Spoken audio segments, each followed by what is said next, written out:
want Republicans dead. Where I could stand in the middle of Fifth Avenue and shoot somebody and I wouldn't lose any voters, okay? The women with the least likelihood of getting pregnant are the ones most worried about having abortions. On January 6th of 2021, you had tens of thousands of people peacefully protesting. So, it's not a right-wing conspiracy theory. It's not QAnon. It's real.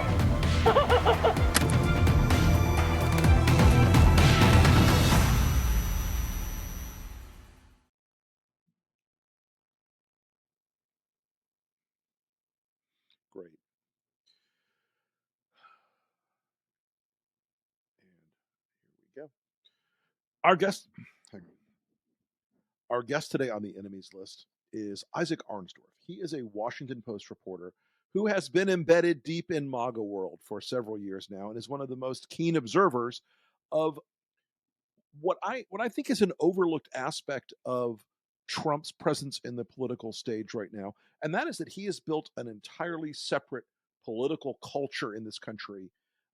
And Isaac's brand new book called "Finish What We Started" is a fantastic look inside of this world about the new people on the scene in the Republican world, how different they are from the past, and the impact they're having, and the strategy behind what they plan to do if Donald Trump continues to stay either A, in this position he's in now as the leader of the party, or B, as president for a second term. So, Isaac, thank you so much for coming on the program. Really appreciate having you here. Thanks so much, Rick. It's great to be here.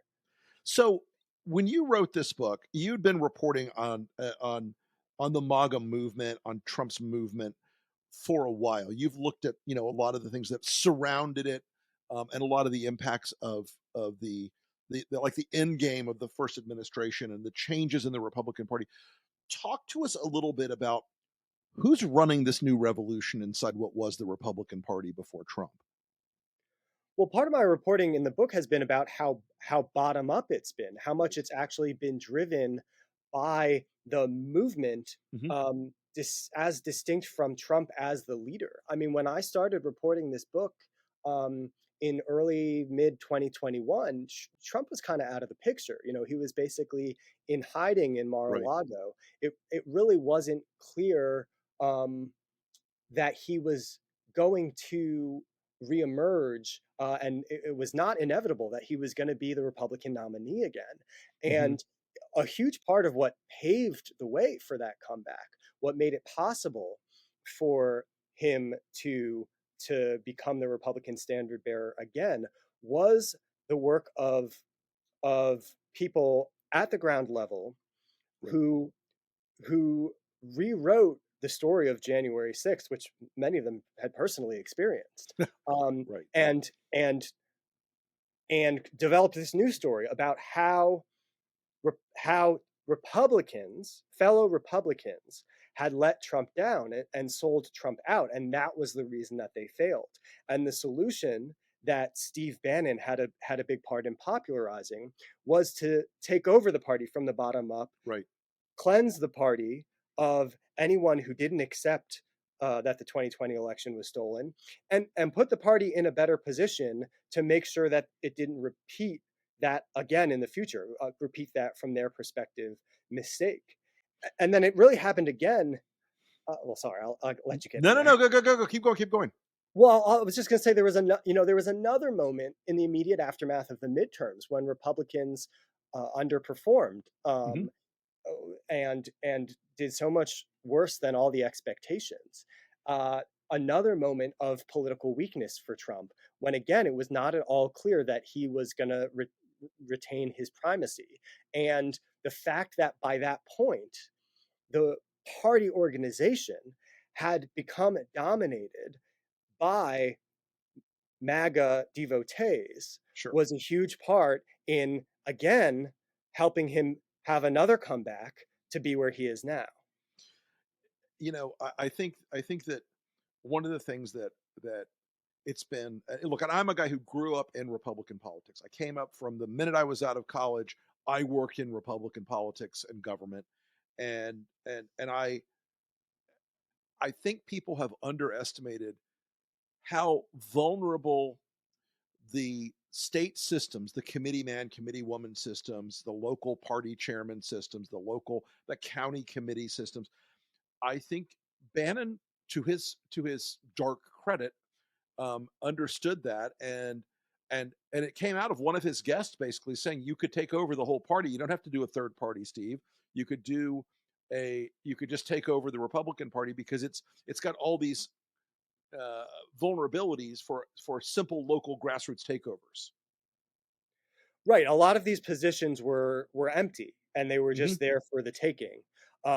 Or even in cases where they were contested, if you turned out enough of your people and the energy and the enthusiasm was on the MAGA side, then it wasn't that hard to run the traditional Republicans out of those positions. Right. And by the time by the time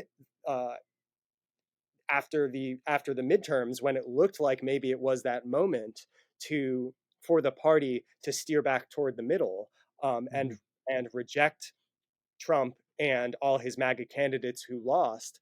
At that point, it was too late because all the positions of authority within the party had already been taken over. You tell the story in this book of in a chapter you call Arizona, which is the Arizona in the wake of both Kerry Lake and Donald Trump. You tell the story of a traditional sort of Republican local activist named Kathy Petsis. Tell us how that story flowed, because I think people will find that it's a really interesting exemplar of what's happening, I think. Yeah, Kathy she calls herself an OG Republican. I mean, she literally grew My kind up of person. in the yeah, she literally grew up in the Republican Party. Her uncle was the state chair when she was a kid. She spent her Saturdays at the party headquarters licking envelopes. She was a floor page at the 1980 convention when Reagan won the nomination. She was co-chair or co-president of the Teenage Republicans, and being a Republican is so core to her identity. And she's one of the most active, most dedicated door knockers in all of Arizona. Right. And all of a sudden, in the aftermath of 2020, she had all these people coming into her local district party committee telling her that she didn't know anything about voting, because otherwise she would know how fraudulent it was, and that she wasn't a real Republican. And I won't give away too many spoilers. Right. But one of the strands of the book has to do with the struggle that Kathy has in confronting how the party is changing around her and her place in the party going forward, and where that leaves her, because she's still a Republican. It's still important to her to be a Republican. The party is still important to her. She's not a Democrat. She doesn't want to vote for Democrats. And there's a small but material slice of the electorate that finds themselves in that position in 2020 and 2022, and again in 2024. And in an election that is a game of inches, that can matter. These are my people, as I like to say. But no, I think you've exactly hit on a demo of people who and you even talk about it in the book. Like at one point, she's watching Biden's speech in Arizona about democracy and was moved by it. I mean, still wanted to be a John McCain Republican, a George H.W. Republican, a Ronald Reagan Republican. But I do think that is something that the normies, as Bannon would call them, do not understand the passion of the grassroots in the Republican base now, and how driven they are by things that don't even make sense to people who are from the pre Breitbart, pre-Trump era in politics. Yeah, and we see that transformation happen sort of through Kathy's eyes, right? Down to watching the Bannon podcast, where this it's called the precinct strategy, where this idea for taking over the party debuts, and just sort of wondering what the appeal of that is, but then finding herself interviewing applicants to be on her district committee, people who are inspired by that very idea. So when you're talking to these folks in the course of reporting this book out since 21, they were told by Trump beginning in the fall, late summer, early fall of 2020 that the election was going to be stolen, it was going to be fraudulent, the Democrats were going to cheat. He was pre-gaming the whole thing. He was setting this whole thing up. And since then, there has been zero evidence of any of these conspiracies ever. They've had trial after trial of Trump's lawyers argued something like 70 different cases about this, and none of it came to fruition. How do these people reconcile the fact that the conspiracy is made out of nothing with continuing to believe that? Because now it has sort of become, I think, a foundational aspect of the identity of a lot of these newly political Republicans in the states and in the MAGA movement. How do they reconcile that there's no there? Well, it's an article of faith, and it's long been an article of faith in the conservative movement. Right. Barry Goldwater wrote about this in 1960, that the United States was intrinsically a conservative country, that the U.S. was a right-leaning country, right of center, and basically that was taken as a given, no matter what the election results were. And so if you start with that as a premise, then you throw in a lot of Trump bombast, then what you get is, the way that he says it is, this country doesn't belong to them. This country belongs to you. And what the stolen election myth is really about, it's the details don't matter. That's what makes it non-falsifiable. If it's not the machines, then it's this or it's that, or it's always changing, because what it's really about is this feeling, this premise about who America belongs to and who the government is supposed to work for, and what the country is supposed to look like. And that's what makes it so powerful, and that's also what makes it so impossible to argue with. So one of the key architects of this current moment we're in is Steve Bannon. And you talk a lot about Bannon in the book, about the role he plays in not only promoting this precinct strategy, but in terms of framing this enormous ongoing culture war and this ongoing political schism in the country. And I've written and talked a lot about Bannon too. Steve Bannon knows this is all bullshit, right? He knows he's making this up. Well, making what up? I mean, like the voter fraud stuff. He knows Donald Trump lost the election, but I mean, I was curious if you had any sort of insight on like the contradictions between, somebody who is a fairly smart and sophisticated person who knows better. I mean, that's one of the things that always bothers me about him is he bitches and moans all the time, like, oh, the elites look down on the MAGA base. I don't think anybody looks down on them more than a guy like Bannon, who knows what he's doing and knows it's a lie, but wants the power from it.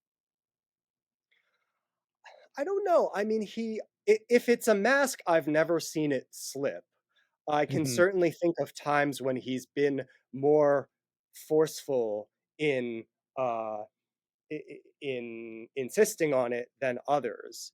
But what he was very upfront about is how he thinks about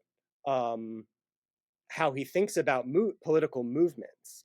And one of the things that he explains to me was taking inspiration from a philosopher named Eric Hoffer, who wrote at the beginning of the 50s about mass movements and recognizing common characteristics across nationalism and communism or any kind of mass movement, and that the way that a movement and a movement leader appeals to people who are frustrated in their lives and gives them an opportunity to form a new identity through association with this movement. That is how Bannon is approaching MAGA.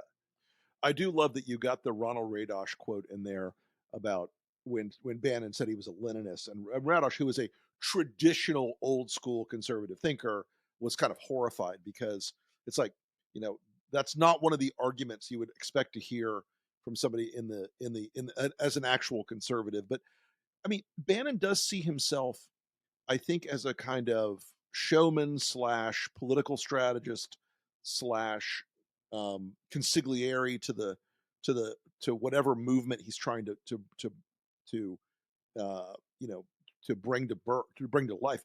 I think he's actually been more successful than a lot of Democrats would like to admit in reshaping the way that, I mean, he's had a really powerful normative impact on how Republicans think and talk in the last 10 years. Yeah, and when he calls himself a Leninist, I mean, he's not really, he doesn't mean ideologically, he means more Yeah. tactically, right? And that's a Hoffer thing also, this idea that like actually the ideological content is like kind of fungible, right? What matters is the identification with a cause. And I think specifically for the purposes of this story, what he's talking about is, Lenin's great innovation was the Revolutionary Party.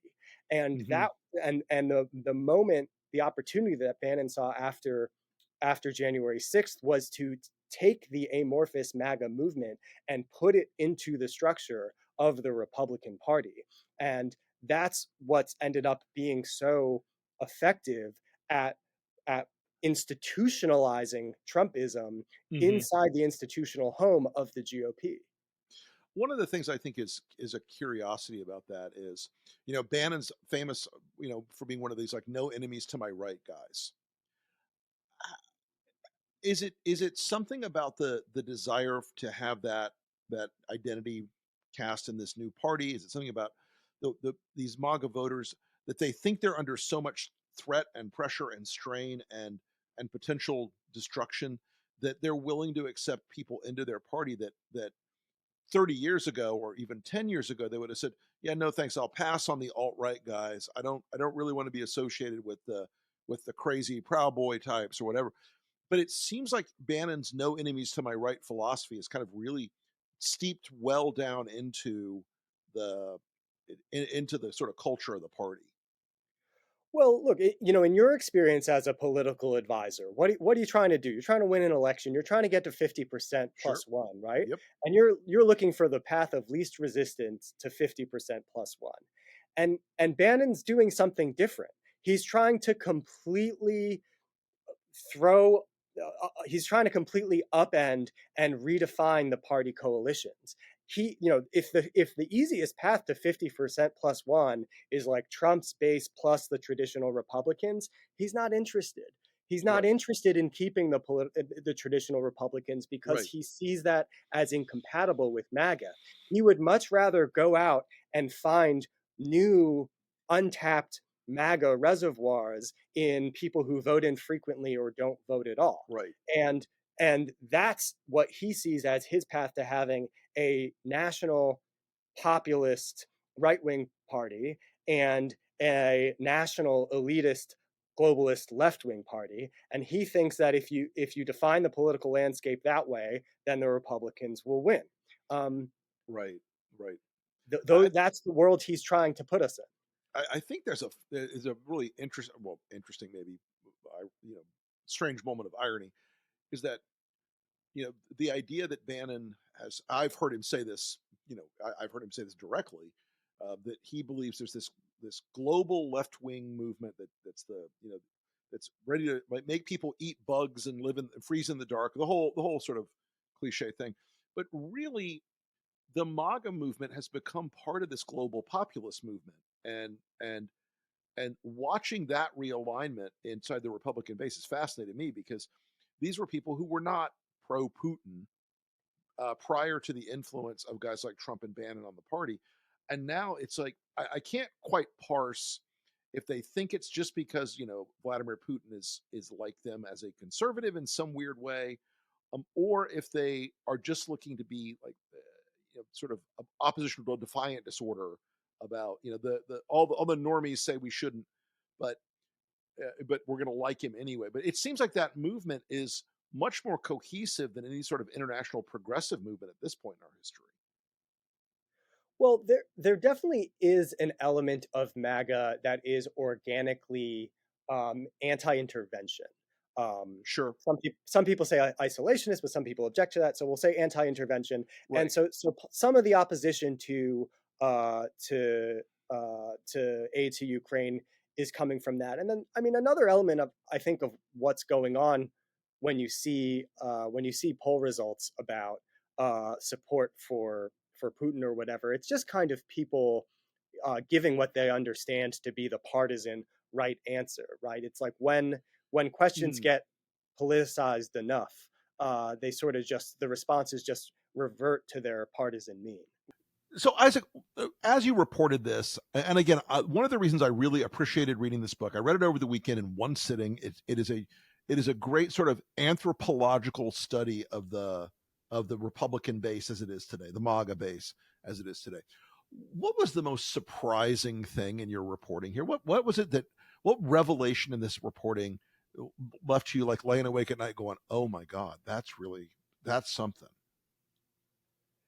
Well, when I was reporting it ahead of the midterms, I mean, the thing that kept me up at night was that that having a lot of people who really believed in fraud and criminal activity going on in and around polling places would lead someone to take matters into their own hands and disrupt the actual casting or counting of ballots in a way that couldn't be remedied to get, well, first of all, that would be dangerous to people, but that also would make it impossible to know what the free and fair result would be.